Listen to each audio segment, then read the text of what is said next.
Qwirkle Cubes, how to play. The object of the game is to score the most points by strategically adding cubes to the grid. Mix up all the cubes in the bag, then each player takes 6 of them and rolls them in front of themselves to create their hand. Everyone plays with open hands, with all of their cubes visible at all times. The oldest player goes first, then play proceeds clockwise. On your turn, choose any of the cubes in your hand to re-roll.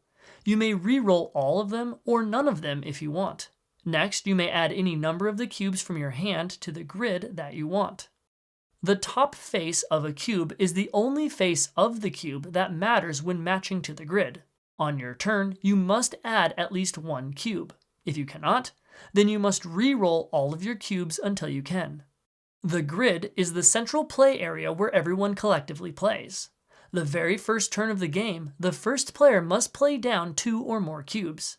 If they are unable to play, then they must re-roll all of their cubes until they can play.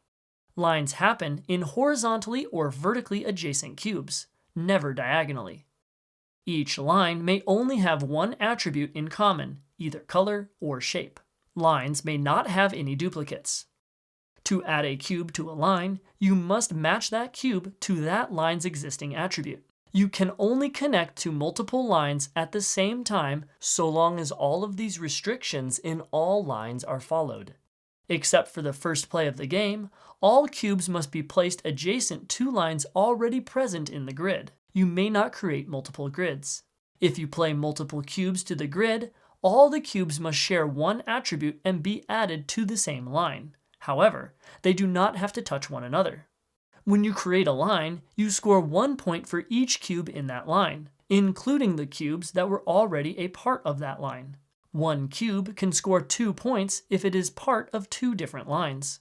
You score an additional 6 bonus points whenever you complete a line of 6 cubes. This is called a Qwirkle. A Qwirkle is worth 12 points. 1 point for each of the 6 cubes in it, then another 6 bonus points. Lines of more than 6 cubes is never allowed. At the end of your turn, draw back up to 6 cubes and roll them to add them to your hand. When there are no more cubes in the bag, play continues without players replenishing their hands. Then, the first player to play all their cubes ends the game and receives a bonus 6 points. Then, the player with the most points wins.